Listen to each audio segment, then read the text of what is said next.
Today, we wrap up our week-long series on the path forward, looking ahead to recovery after the pandemic. In her first in-person interview in months, San Francisco Mayor London Breed expressed optimism about the direction the city is heading. And she spoke exclusively with our ABC7 insider Phil Mateer about how San Francisco and thousands of people who work, live, and shop in downtown will find a path forward from this pandemic. Phil, this has been a fantastic series all week long, and no surprise that the mayor is going to express some optimism here going forward. Yeah, you better believe it, because it's been a heck of a year. I mean, San Francisco is now heading in, it's in the orange tier. We're looking to go forward. Facebook, Uber are talking about bringing their office workers back. Maybe we're going to have some live bodies in the stands for opening day with the Giants. So it's hopeful that the city can move into a yellow tier in a couple of weeks and really start to open up. But it's been, like I said, a long year. Business and workers and residents have struggled to live through the pandemic, both emotionally and financially. So we've been talking to her about the various topics we've been exploring all week on getting people back to work, on retail, on tourism, and on transportation. Doing it all safely. Here's what she had to say. Mayor Breed, there are those who say that San Francisco's downtown is on the verge of dying. What do you say? Well, I say that San Francisco is going to come back. This is one of the most significant cities in the Bay Area. This is where... In the country? Well, in the country, but especially in the Bay Area, because most people who work in San Francisco come from all over the Bay Area. This is where it's happening. Folks are not going to want to stay home forever. They're going to want to come back to the city, not just to work, but for our restaurants, for the parties, for the events, for the sports, the entertainment, the nightlife. Okay, well, let's break that down a little bit. These high-rises we see around us, they're already... You've met with some of the CEOs, and you're trying to encourage them to bring the workers back. Yeah. Because we need them, we need their money, we need the vibration of them being on the streets. But a lot of them are saying you can stay at work at home. So what are they telling you? Their employees, for the most part, they want to come back to an office where they can be creative, to an office where they're around their colleagues, where they can go and have a drink after work and talk about new ideas. People want to get together. They want that human interaction.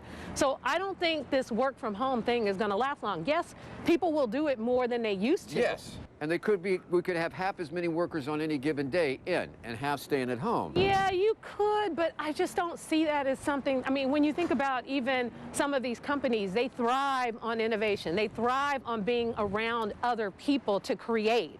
So that's not, you can't do that over a Zoom screen. You can't do that over a computer screen. Okay, but let's say they do it for the next year, okay? It spreads out that long.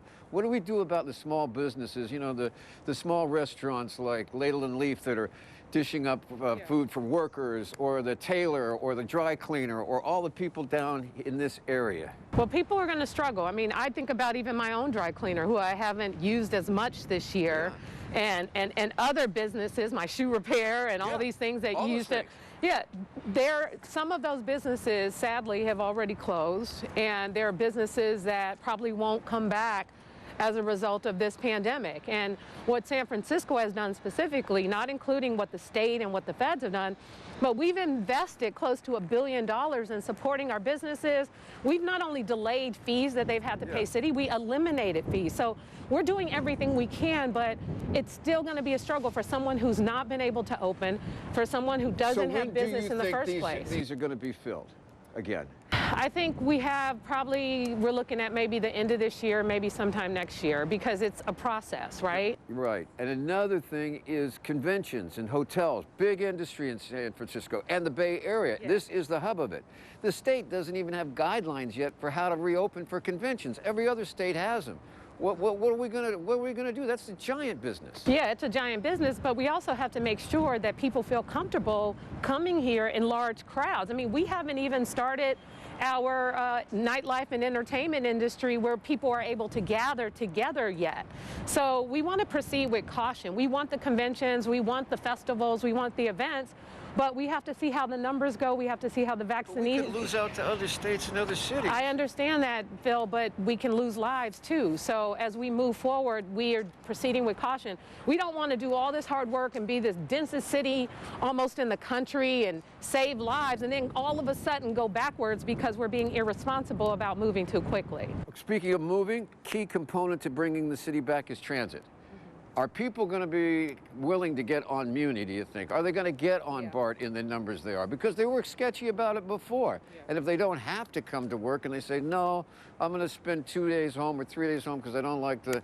How do we bring the transit back? You worried about that? Well, I am worried about it, but the good news is that some of the stimulus support has helped to fill a hole in our MTA budget. So we expect to gradually increase our Muni service as schools reopen, as businesses how do you reopening. get the people to go on? You're going to have the buses, but how do you get people to go back in and get packed in again? Well, for the most part, I mean, a lot of kids, especially high school students, they rely on Muni. So they're not going to have a choice. There are a lot of people that don't have cars. So they're going to rely on Muni. There's a number of people that are going to rely on public transportation. We clean our buses. We have a program where we're getting them cleaned as quickly as we possibly can. But at the end of the day, it's going to take time for people to begin to feel comfortable and trust. The vaccine is an important part.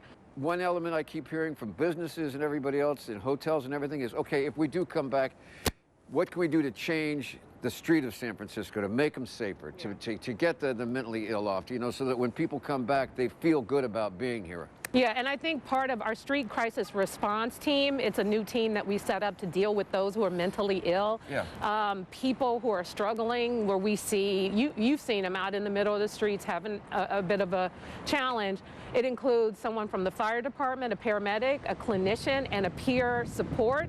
And it's a whole system now, and we've responded to over 100 calls that would have typically required the police, and we've been able to help half of those people into supportive services. It's been absolutely amazing, and we hope that that program will help make a difference in people's experiences in San Francisco.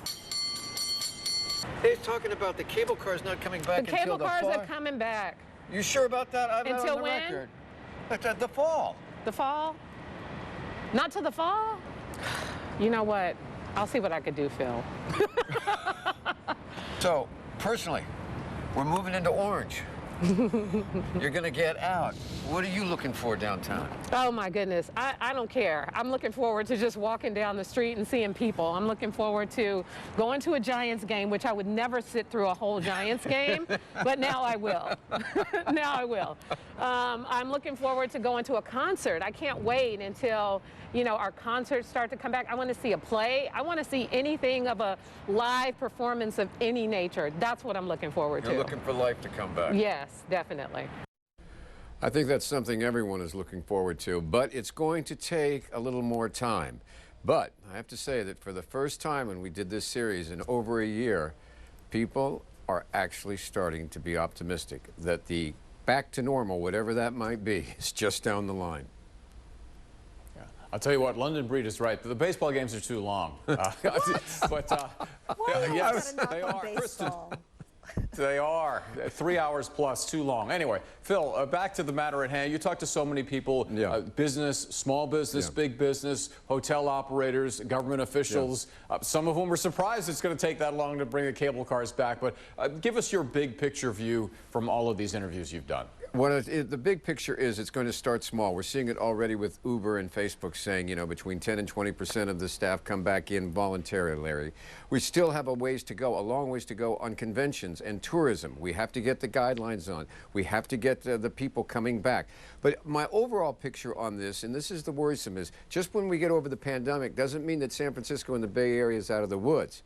There was on some shaky ground before. There's still got to make the streets safe. We still got to have people want to come into the city, because before they had to. This was the place you had to go to work. Now it's going to be optional. So cities actually have to be, San Francisco has to be inviting. It can't just sit there and say, take it or leave it, because people now have the option of leaving it. So it's going to be interesting to see how they come back.